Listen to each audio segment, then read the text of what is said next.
Good morning, students.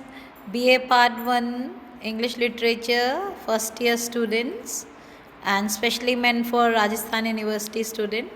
Now, in this particular lecture, I'll be discussing with you Not Marble Nor the Gilded Monuments, a sonnet by William Shakespeare. Students, this is a sonnet number 55. Now, the poem Not Marble Nor the Gilded Monuments by William Shakespeare is 55th sonnet of 154 sonnets written by William Shakespeare. It is written in blank verse, and the poem has a musical quality that is heightened still further by the use of alliteration and different figures of speech here and there. The thought about the futility of monuments and statues is developed and wounded up very skillfully in this sonnet. See, as the title itself, not marble nor the gilded monuments. That means of the great princes, of the great kings, they are not going to, stand with time, though they are built in their remembrance. But here, the poet wants to immortalize his friend's beauty through this particular sonnet or a piece of literature which always remains immortal, which defies even time and death. So this is being discussed in this particular 14 line sonnet. Now, as you know, the phrase not marble, nor the gilded monuments, though apparently incomplete, spells out all that the poet wishes to convey through the poem. Just now, as I told you, the coinage is self explanatory and it brings out the futility of statues and monuments, highlighting the essentiality of leading exemplary lives to leave behind an indelible impression on humanity. So the title chosen is quite apt. The poet in the poem is highly impressed with the greatness of his friend and addresses this poem to him. Though this great man has not got any ornate statues and monuments built in his memory, the poet claims that his memory would outlive the rich and the powerful that make a conscious effort to immortalize themselves. The passage of time and the ravage of war would wipe out the monuments and statues got built by them.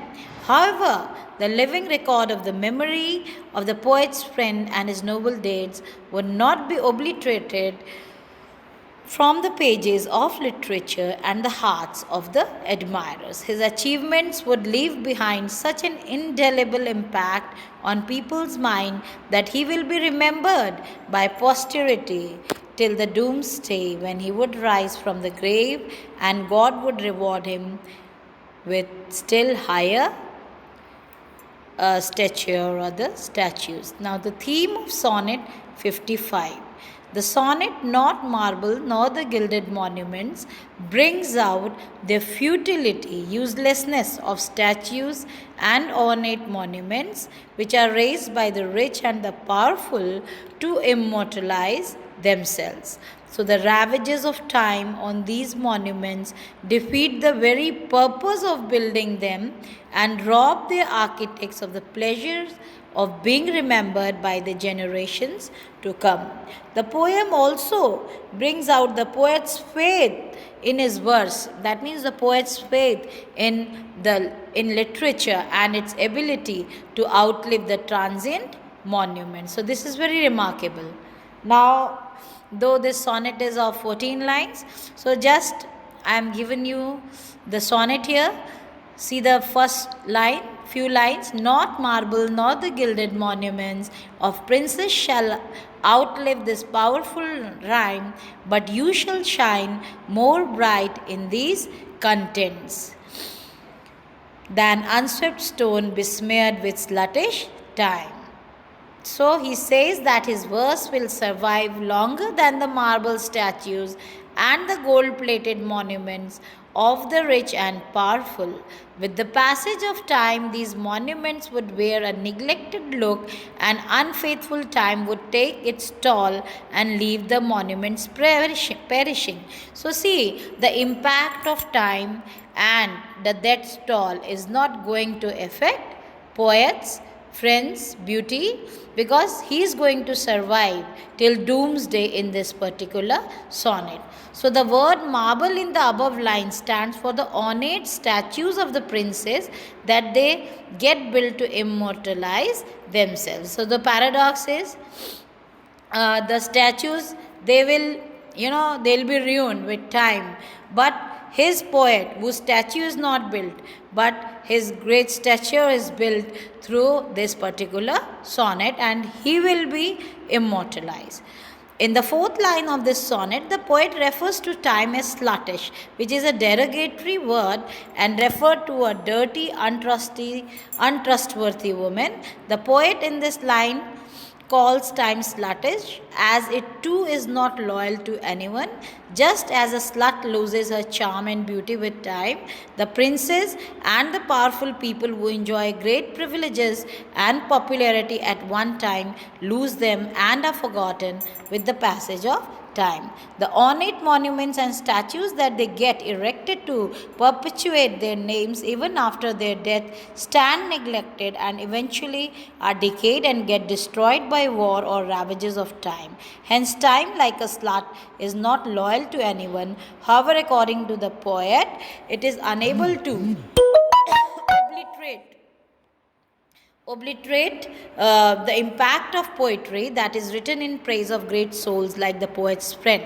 The value oriented lives lived by such people are commemorated in verses which are preserved in the admirer's memory, which even time finds difficult to wipe out. So, time and death does not overpower his friend's beauty.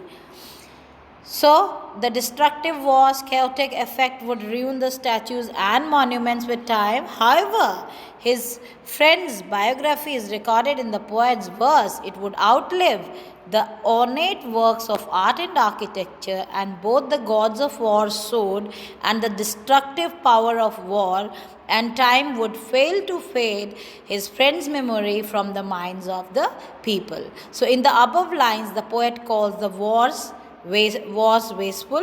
Now you can even see the figure of speech alliteration here, WW, repetition of WW, because they cause widespread death and destruction, so they are called wasteful wars.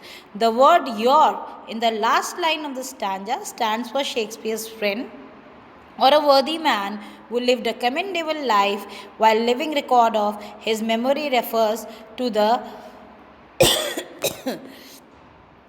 sonnet that the poet has written in the memory of his friend. It would outlive all the statues and monuments. Now see the last few lines of this particular sonnet, that is sestet part. Sorry. Against death and all oblivious enmity shall you pace forth. You stands for his friend. Your praise shall still find room even in the eyes of all posterity that wear this world out to the ending doom. In these lines, the poet says that despite death and the enemy's prejudice, his friend would continue to be praised, and he would live in the memory of people. Even generations to come would remember him, and thus he would live in people's mind till the doomsday. These lines are addressed to a praiseworthy friend of the poet, that is fair youth. And when the poet says oblivious enmity, he means the enmity that makes one forget the values of life. So, see the last lines. So, till the judgment that yourself arise, you live in this and dwell in lovers' eyes. Through these two lines, the poet says that on the day of judgment, his friend would rise with the rest of the souls from his grave. Till then, he will stay alive in the poet's works and in the hearts of his admirers. So, the use of word this in the line, you live in this, stands for the poet's verse that would keep his friend alive till the doomsday. Whereas the use of phrase dwell in lover's eyes means that even after he is no more, he would live in the memory of his admirers. So, on the day of judgment, when each individual would finally be given his due by God Almighty, his friend would rise along with the rest of the souls from his grave. So, now often successful people, they seek to immortalize their greatness and fame by erecting statues, and this is done till today. So great politicians, they do that in the modern times. Sadly enough, such memories are destroyed by the ravages of time that spares none, however great or trivial. So there are numerous such historic pieces of evidence lying neglected throughout the world. Often they are destroyed in wars, riots, etc. But the truly noble thoughts and deeds never die out. The warmth of love and reverence generated in the human's heart continue to live forever. So the ideas of great souls as Shakespeare, Swami Vivekananda, Mahatma Gandhi, and countless other such awakened souls continue to inspire respect and following even today. They do not need the evidence of their greatness through monuments. So his friend doesn't require any monument. His friend beauty still till today we are reading it in the 21st century through this particular piece of literature. So he has certainly immortalized his friend's beauty better than any gilded monuments. So we can see even the message of the sonnet number 55. The poem conveys the message that great and noble souls leave an indelible impact on the fellow beings, and they are remembered by posterity for a long time to come. Monuments and statues, howsoever ornate and rich, they fail to immortalize the rich and the powerful. So students, here I end this particular sonnet, and tomorrow we shall be discussing the next sonnet. Thank you so much for your patience. Thank you.